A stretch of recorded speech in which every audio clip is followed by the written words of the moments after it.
Bugün uşul Kayınsu ayылındagı Katardagı айыл içindegi içki көчөбүздү айылдын татыктуу тургуну, согуштун ардагери, баарыбызга эле Чаткал районунун баш аяк белгилүү болгон Өскөнбаев Чотой абабыздын атына ыйгаруу үчүн чогулуп отурабыз. Бүгүнкү ушул салтанаттуу иш-чарага баарыңыздар кош келипсиздер.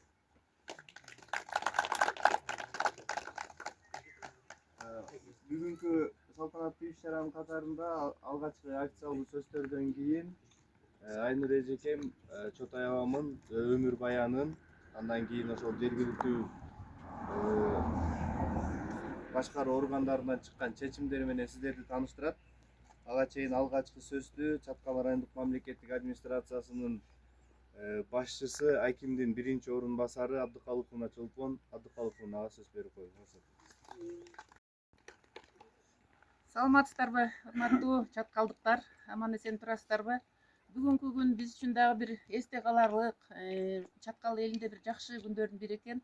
Ошол Чотой аксакалыбыз өзүнүн жанын аябай согушка катышып, эл үчүн, жер үчүн, ушул бүгүнкү биздин жашообуз үчүн өзүнүн жанын аябай согушка катышып, ошол жактан дагы согуштун ардагери болуп келген экен. Келгенден кийин эмгек сиңирген экен Чаткал элине дагы. Ушуга окшогон аксакалдар менен биз сыймыктанабыз. Кудайга шүгүр, ушул аксакалдар бар экен. Ушул заманга жетип, мынтип азыр бүт бардыгы заманыбыз аябай сонун болуп оңолуп турат. Баарыңыздарды дагы бир жолу ушул бүгүнкү майрам менен куттуктайм. Дайыма ушул аксакалдардын жолун жолдоп, эл үчүн ак кызмат кылып, эл үчүн дайыма жүрөгүбүз таза болот деп ишенем баарыңыздарга. Дагы бир жолу майрамыңыздар менен. Чоң рахмат, урматтуу тургундар, урматтуу аксакалдар. Канышка айыл өкмөтүнүн башчысы да Бакыт Ниязбекович белгилүү себептерден улам областта коллегага да болуп келе албай калды. Баарыңыздарга саламы бар. Ошо айыл өкмөтүнүн атынан да бир аз куттуктоо сөз сүйлөп кетүүгө уруксат этиңиздер. Өскөнбаев Чотой абабыз негизи Чаткал районунун атынан улуу ата мекендик согушка катышкандардын, ошол ардагерлердин ичинен район ичинде көрүнүктүү аксакалдардын бири эле десек жаңылышпайбыз. Бир эле ушул айылындагы көчөгө эмес, андан башка дагы социалдык объектилерге атын алып жүрө турган башка жерлерге дагы атын ыйгарсак татыктуу деп эсептейбиз. Ушул көчөдөн ушул мектепке, ушул аты ыйгарылып аткан көчө мектепке барат.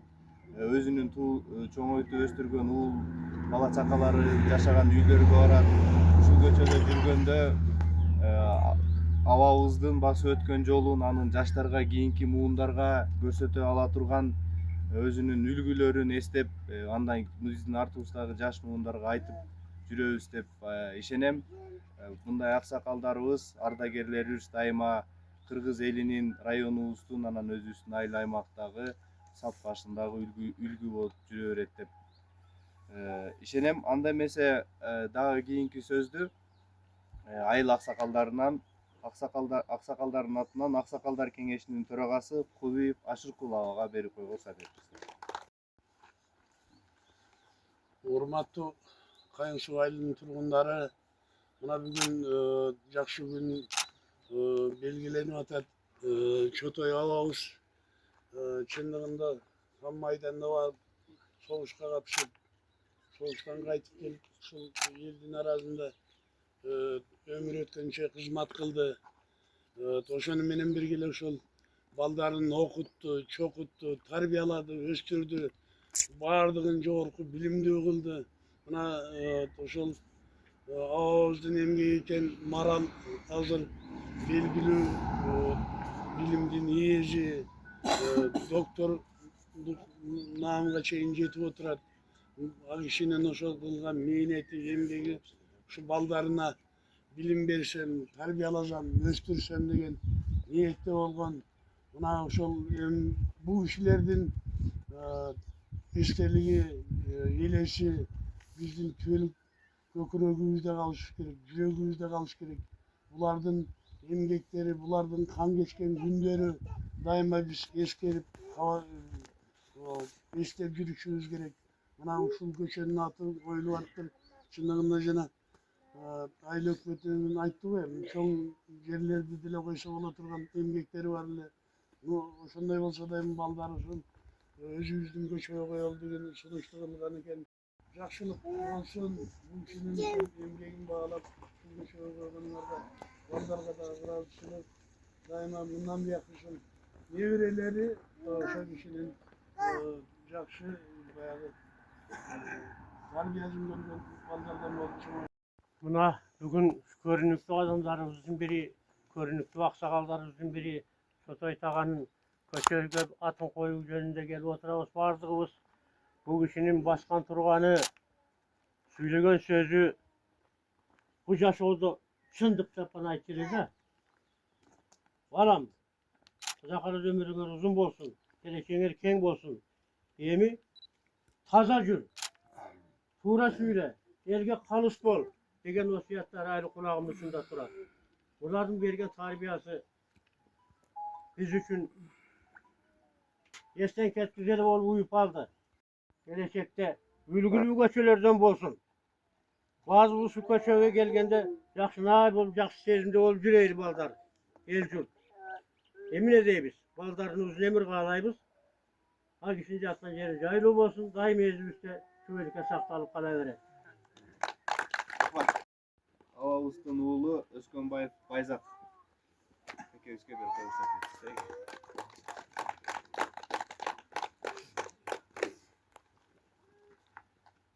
Урматтуу, мен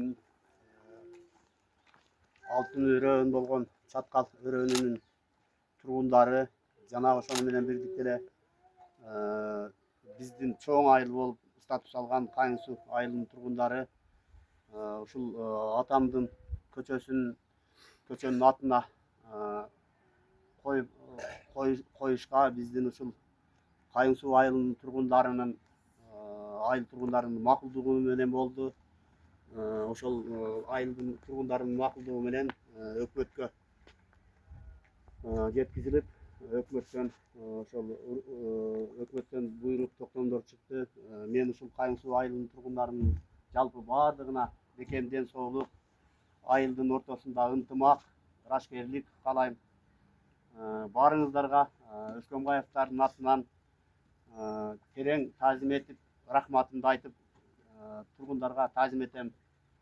Туугандар, айылдаштар, баарыңыздарга чоң рахмат. Ушул атамдын атын ушул көчөгө ыйгаргыла деп макулдук бергениңиздер үчүн жалпы баарыңыздарга үй бүлөбүздүн атынан, Өскөнбаевдардын үй бүлөбүздүн атынан рахмат айтам.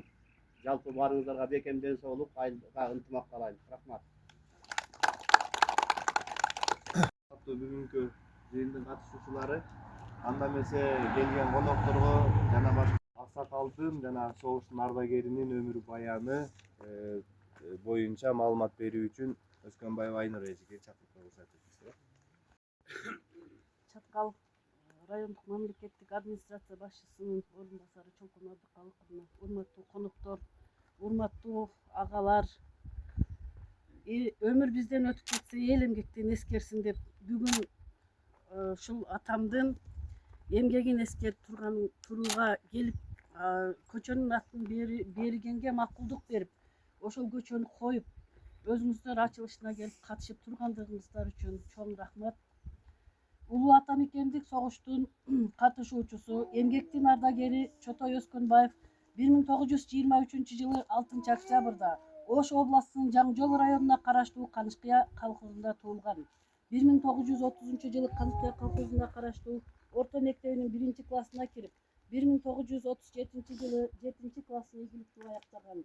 1937-1941-жылдары Канышкыя колхозунда жумушчу болуп иштеген. 1941-жылы Жаңжол аскер комиссарияты тарабынан советтик армияга чакырылып, улуу атамекендик согушка аттанган. 1943-жылдын июнь айына чейин номер 82-аткычтар полкунда катардагы аткыч. 1944-жылы декабрь айына чейин номер 344-аткычтар полкунда катардагы аткыч.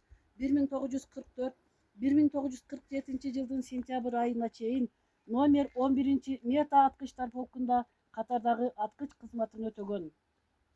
1947 жылдардагы улуу ата мекендик согуш учурунда фашисттик баскынчылардан Украина, Белоруссия, Чехословакия, Берлиндин айланасындагы жана башка мамлекеттерди бошотууга катышкан. Фашисттик баскынчылардын аткылаган снаряддын жарылуусуна кабылып, 2 жолу бутунан жарадар болуп, аскердик госпиталда дарыланып, кайрадан согушка катышкан. Улуу ата мекендик согуштан кийин Чаткал райондук аскер комиссариаты тарабынан бир нече орден, медалдар менен сыйланган. 1947 жылдан 1988 жылга чейин Чаткал районунун Канышкая колхозунда малчы, жылкычы, суугатчы болуп иштеп жүрүп, эмгектин бир нече медалдары жана ардак грамоталарына татыктуу болгон. Эмгектин ардагери наамына жетип, ардактуу эс алууга чыккан. 1954 жылы коммунисттик партиянын катарына кабыл алынып, чыныгы коммунист, акыйкатты бетке айткан, ак эмгеги менен күн өткөрүп, татыктуу уул кыздарды тарбиялоо менен Чаткал районунун өнүгүүсүнө салымын кошкон согуштун жана эмгектин ардагери, райондук партиянын бюролук мүчөсү болуп, өмүрүнүн аягына чейин кызмат өтөгөн. Пенсияга чыккандан кийин дагы Канышкыя айылындагы улуу кичүүлөргө өз насаатын айтып, Канышкыя айлак өкмөтүндө Аксакалдар сотунун төрагасы болуп иштеген. Жубайы Өскөнбаева Жыргал Абдиматовна менен 4 уул 5 кызды татыктуу тарбиялап өстүрүп, жогорку билимдүү кылышкан. 2011 жылдын 11 ноябрь күнү 91 жашында кокустук каргашадан улам дүйнөдөн кайтыш болгон.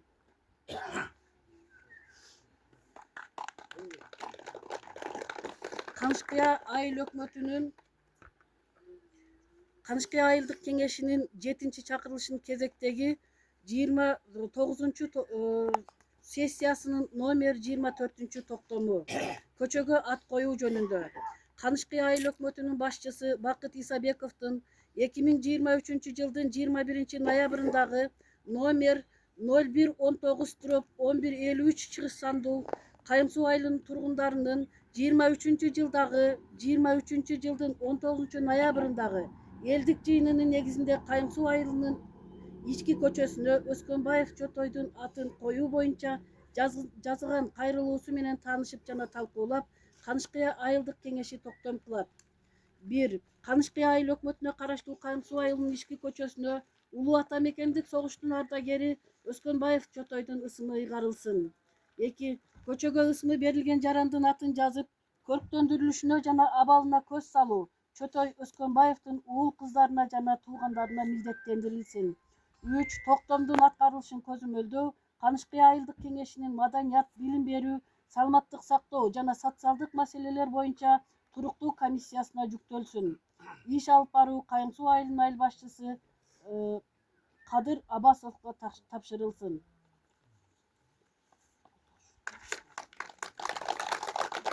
Саламаттуу катышуучулар, кыскача 1-2 сөз, биз ушул 7-чакырылышта Канышкыя айылдык кеңешинин депутаты болчубуз. Анан ошол мезгилдеги дагы айылдык кеңештин депутаттарына, төрагасына, айыл өкмөт башчысына, ошондой эле элдин Канышкыя айылынын тургундарына, баягы Айнур эженин сөзүнө кошулуп, ыраазычылык билдирип кетүүгө уруксат этиңиздер. Анда эмесе азыр официалдуу көчөнүн ачылышынын алдында Чаткал райондук ичинде иш алып барган жалпы мекемелердин жетекчилеринин атынан куттуктоо үчүн сөзгө номер 46 кесиптик лицейдин жетекчисин чакырып коюуга уруксат этиңиздер. Ассаламу алейкум, Кайымсуу айылынын тургундары, урматтуу Чулпан Абдыкалыковна. Мына бүгүн Кайымсуу айылында аябай жакшы жөрөлгө болуп атат иш-чара.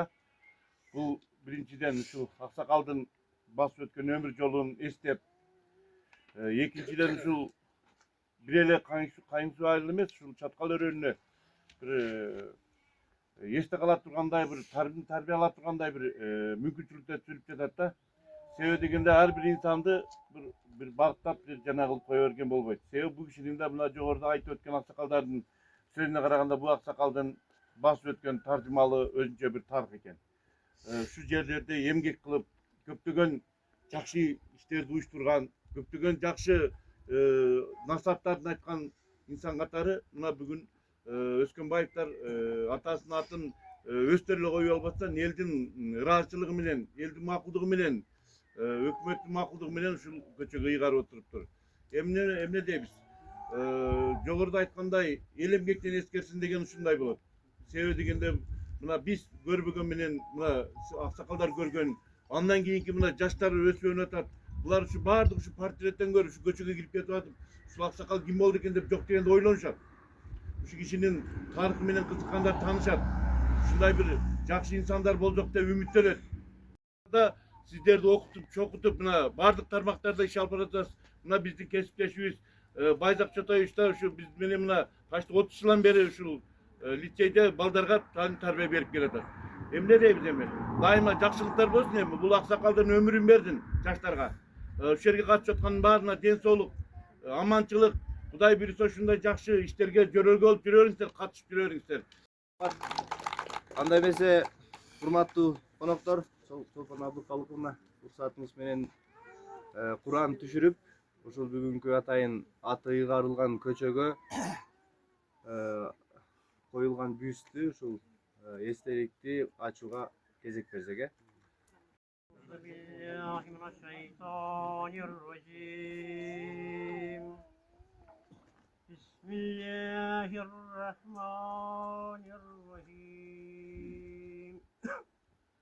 تبارك الله بيده الملك وهو على كل شيء قدير. السلام على المرسلين والحمد لله رب العالمين. صلوات ورسول واتمن جيد وتنقض رحمة ورسوله Toplarlar sokakta bağışlasın Allah Teala yüzüne sizi yaratkanlar da bazı baldarını yemiş çeşit vakıtlar amin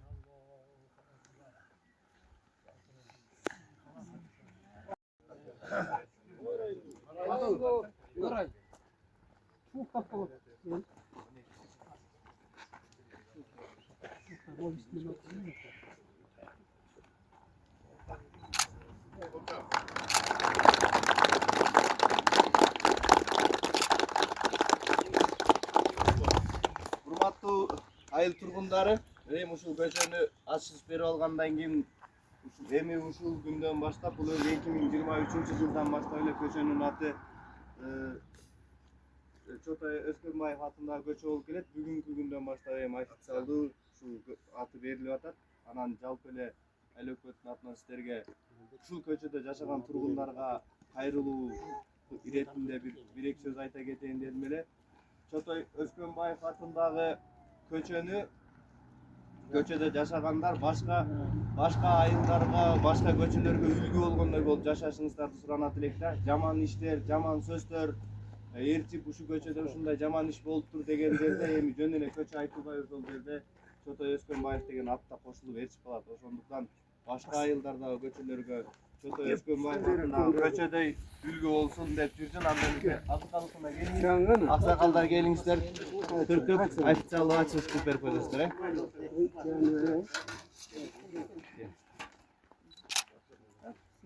Кесиңиздер, мына карматтыр айыл менен аксакал кесиңиз. Кана, Отимурбек. Эмага да берип, мен да өзүмө кесип алайын, а? Үчөөнүн топ келди. Кана, аксакал кесиңиздер.